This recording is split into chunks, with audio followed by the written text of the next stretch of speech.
नमस्कार, आपका स्वागत है इस खास पेशकश में। ये खास इसलिए है क्योंकि हम बात कर रहे हैं मोहम्मद सिराज की। वो ना सिर्फ एक खास क्रिकेटर हैं बल्कि एक खास इंसान भी। कल उन्होंने पूरी लंकन बैटिंग को एक तरह से ध्वस्त कर दिया। सिराज ने कल एक मैच में कई रिकॉर्ड्स बनाए।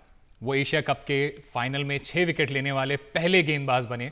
उन्होंने एक ही मैच में सिर्फ 16 गेंदों में 5 विकेट्स लेकर चमिंदा वास और अली खान के रिकॉर्ड की बराबरी की। पर इन सबसे ज्यादा महत्वपूर्ण बात यह है कि उन्होंने भारत को एशिया कप रिकॉर्ड 8वीं बार जिताया। यह एक परिकथा जैसी लगती है, पर इस मुकाम पे आने के लिए इसके पीछे उनकी कड़ी मेहनत, उनका दृढ़ निश्चय और उनका कभी ना हार मानने वाला एक एटीट्यूड है। इसी बारे में हम बात करना चाहते हैं और मोहम्मद सिराज की इस परफॉर्मेंस के बारे में बात करने के लिए हमारे साथ जुड़ रहे हैं अभी राकेश राव, वरिष्ठ पत्रकार, और जसविंदर सिंधु।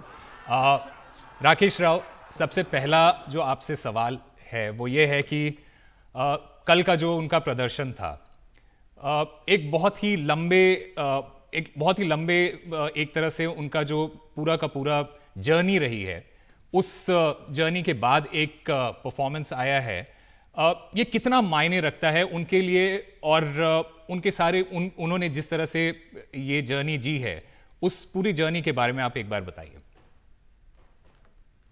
देखिए, मेरी राय में सिराज को ये जो रिवॉर्ड जो मिला है, ये जाहिर सी बात है कि मेहनत हर बॉलर करता है और कल उनका दिन भी था।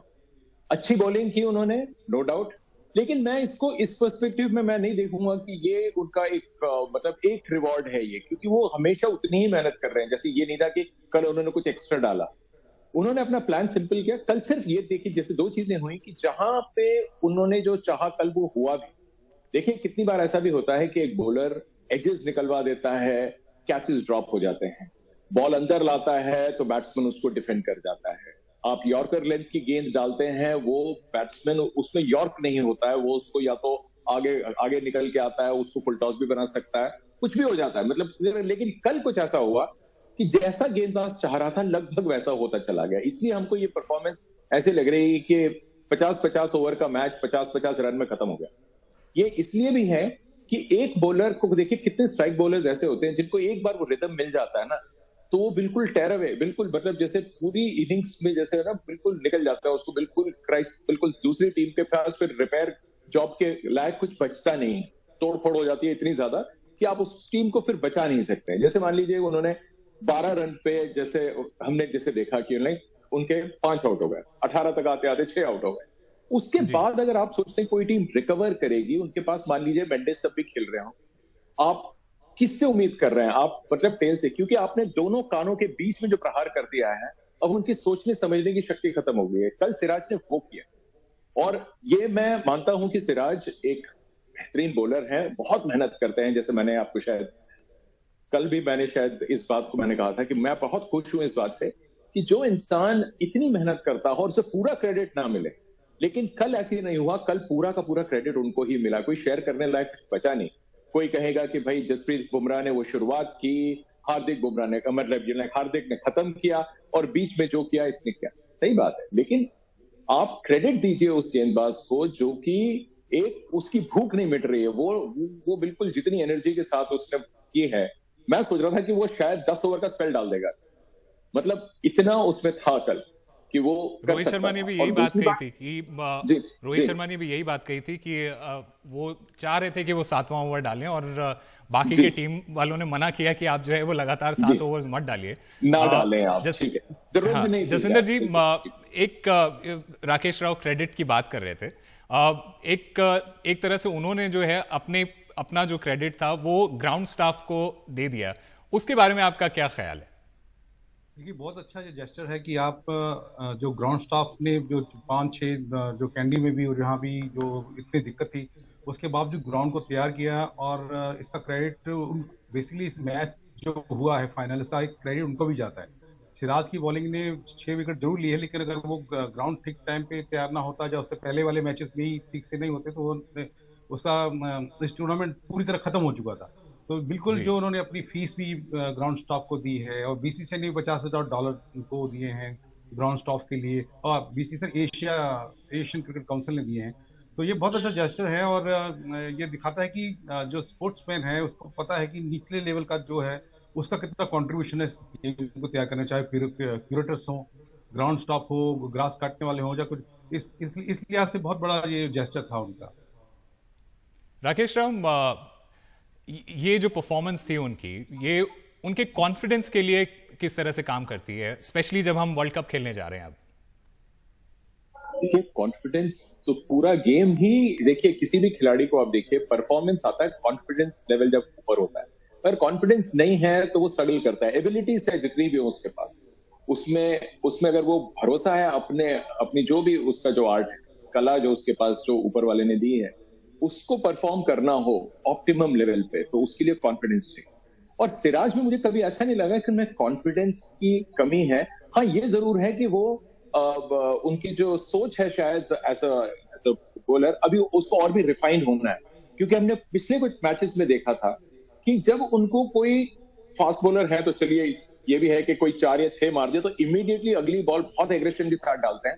और ऐसे और ऊपर की लेवल पे अगर आप देखेंगे तो बैट्समैन तैयार होता है इसके लिए कि उसे पता है अगली बॉल कहां आ रही है, और एक और चौका या एक और छक्का जरूर खाता है।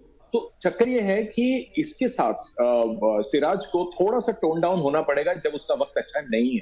कल तो सब कुछ अच्छा हो गया, लेकिन ये जो कॉन्फिडेंस आया है कि हाँ, मैं बॉल को मैं अंदर तो लाता ही हूँ, सबको खैर उसको मालूम था। कल उसको आउट स्विंगर पे भी विकेट मिला, इन स्विंगर उसके बाद जो उसने जो डाला, देखिए कितना बेहतरीन था। वो मैं कह रहा हूं कि वो कॉन्फिडेंस की बात है कि उसको लग रहा है कि आज मेरा दिन। लेकिन आपने जैसे पूछा कि वर्ल्ड कप से पहले ये जिस वक्त आया है, अभी ये ऑस्ट्रेलिया के साथ भी इनके 3 मैचेस हैं, वर्ल्ड कप है।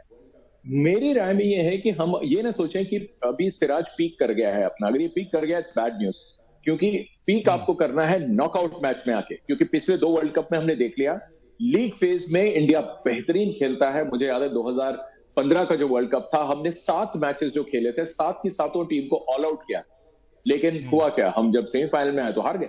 तो ये है कि अगर आपको पीक करना है आपके बैट्समैन को, आपके बॉलर्स को, तो नॉकआउट मैचेस में आप आके पीक करें, और उससे पहले तक ये जो कॉन्फिडेंस है इसको लेके चलें। लेकिन मतलब हम लोगों का यहाँ बैठ के ये कहना बड़ा इजी है कि आप इस वक्त पीक करें, पीक कब आता है वो तो खैर नहीं कह सकते हम लोग। लेकिन मैं तो यही चाहूंगा कि सिराज का ये जो कॉन्फिडेंस है मैच बाय मैच, क्योंकि कुछ मैच वो भी होंगे जो इनको जगह खाली करनी पड़ेगी शमी के लिए, क्योंकि शमी को भी आपने रखा है, उसको भी तैयार करके रखना है आपको बिल्कुल रेडी कंडीशन में, क्योंकि अभी उनको कुछ मैचेस मिले नहीं है। और शमी भी वो है जो स्टंप्स पे अटैक करते हैं। तो सिराज का जो अगर कोई ये उनको डाउट था कि शायद मेरी जगह शमी आ जाए, उन्होंने वो अभी फिलहाल तो उस पूरे डिबेट को उन्होंने बिल्कुल बंद कर दिया। बिल्कुल, शमी की जगह जो है वो अभी खतरे में है इनके परफॉर्मेंस के बाद। जसविंदर जी, मैं उस ओवर के बारे में बात करना चाहता हूं। वो ओवर जो 4th ओवर उन्होंने डाला, आपका सबसे फेवरेट विकेट कौन सा था उसमें? देखिए, अगर आप उनका पहला ओवर ही देखेंगे, पहले ओवर में जो शुरुआत उनकी अच्छी थी कि 4 एजेस कुशाल मंडल के ऑलमोस्ट स्लिप की तरफ जा रहे थे, लेकिन अगर आप देखिए जो उन्होंने बोल्ड मारा, एक लेग फोर लिया, आई थिंक उनकी सबसे अच्छी डिलीवरी थी जो अंदर आई, और एक बाहर निकली बॉल। देखिए उन्होंने पूरा का पूरा खोल दिया उसको, चारों की चारों। एक्चुअली चारों की विकेट बहुत बेहतरीन विकेट थी उनकी। एक्चुअली वो ओवर उनका पूरा का पूरा उनका ओवर जो था वो पूरा एक, मतलब वो जैसे राकेश ने बोला उनका दिन था, और वो ओवर पूरा का पूरा उन्होंने पूरा श्रीलंकन बैटिंग को खोल के रख दिया। बिल्कुल। मैं राकेश राव आपसे ये जानना चाहता हूं कि पिछले कुछ सालों में जिस तरह से सिराज के बारे में बातें हुई हैं, उनको 1 सीजन वंडर बोला गया है, कई बार वो ट्रोल किए गए हैं। एक प्लेयर के लिए मेंटली कितना स्ट्रांग होना पड़ता है इन सारी चीजों को नजरअंदाज करके आप पिच पे उतरें और उसके बाद फिर वो परफॉर्मेंस दें? एक चीज जो सिराज के फेवर में जाती है, और मेरा ऐसा मानना है कि आप कॉन्शियसली और आपके पास चॉइस ना हो, दो सिचुएशन से आप सोशल मीडिया से दूर रहें। पहली बात, उसमें हर एक का जिसका अकाउंट है उसका एक ओपिनियन भी है। अब आप सबके ओपिनियन को आप सीरियसली नहीं ले सकते, और उसके ऊपर हम मीडिया वाले बोल रहे हैं कि साहब वो ट्रोल कर रहा है। अरे कौन ट्रोल कर रहा है? जो बोलने वाला है उनको क्या हक है उनके ऊपर बोलने का? Just because I have an account, उसका मतलब ये नहीं कि मैं उस पर कुछ भी लिख। तो ये जो अनड्यू क्रिटिसिज्म होगा, या मान लीजिए कई बार फेयर क्रिटिसिज्म भी होता है, आप उससे दूर रहें, क्योंकि आपको आपका जो प्रोसेस है, आपकी जो अपनी मेहनत पर जो आपको भरोसा है, जो इतने सालों की मेहनत है, जब आपके पास रिजल्ट नहीं आए, जब किसी ने नहीं देखा, आप अकेले 10-10 ओवर डाल रहे हैं, 2 लोग आपके साथ खड़े हुए हैं, सिर्फ 2 लोग, और आप सिवाय मेहनत के और कुछ नहीं कर रहे हैं, उम्मीद में है कि मौका मिलेगा तो मैं पिछला जो अपॉर्चुनिटी मिली थी मैं उससे भी मैं अच्छा करूंगा। ये जो स्टेट होता है आपका, पहली बार तो आपको शट ऑफ करना पड़ेगा बिल्कुल। बाकी ये जो शोर है मीडिया का जो, और स्पेशली सोशल मीडिया की जो ट्रोलिंग है, उससे भगवान करे कि ये थोड़ा दूर रहें, और उससे उनका जो पीस मिलेगा उससे वो पूरा फोकस कर सकते हैं। वो डाइवर्ट नहीं हो सकते हैं कि देखिए साहब मुझे इतने लोगों ने और मुझे इतने लोग मुझे ट्रोल कर रहे हैं। ये चीज से तो मैं मानता हूं कि अभी जैसे विराट कोहली वगैरह हैं, ये कॉन्शियसली हट जाते हैं, इनके पास वो, इन्होंने अपने माइंड को इतना ट्रेन किया हुआ है कि वो स्विच ऑफ हो जाते हैं। सिराज अभी उस स्टेट में नहीं है, मगर ये दूसरी तरह से अच्छा यही है कि वो सोशल मीडिया पे एक्टिव भी नहीं है। उनका एक चीज मुझे अच्छा लगता है कि कोई और उनके लिए जो भी जैसे एजेंट वगैरह हैं, जो टीम है, वो आजकल उनको लिए तो भी पोस्ट डालती है। लेकिन इस इंसान को देखिए, सीधा साधा इंसान, सीधी साधी स्ट्रैटेजी, बिल्कुल सोच इतनी साफ है और इतनी मतलब अच्छी लगती है मुझे, मतलब जैसे ये बोलता है ये इंसान, जैसे ये परफॉर्म करता है, और वैसे ही जिंदगी भी जीता है। और कल जो इसने जो बिल्कुल बिल्कुल जो अपना बिल्कुल सटीक बात कही है आपने राकेश राव। और मोहम्मद सिराज की कहानी जो है वो सिर्फ एक क्रिकेट की कहानी नहीं है, बल्कि एक पूरे जीवन की कहानी है। जो भी उतार चढ़ाव आते हैं उन सबको किस तरह से पार करके आप सफलता की ओर बढ़ते हैं। बहुत बहुत धन्यवाद हमारे साथ जुड़ने के लिए। हम एक छोटा सा ब्रेक लेंगे और फिर वापस लौट रहे हैं।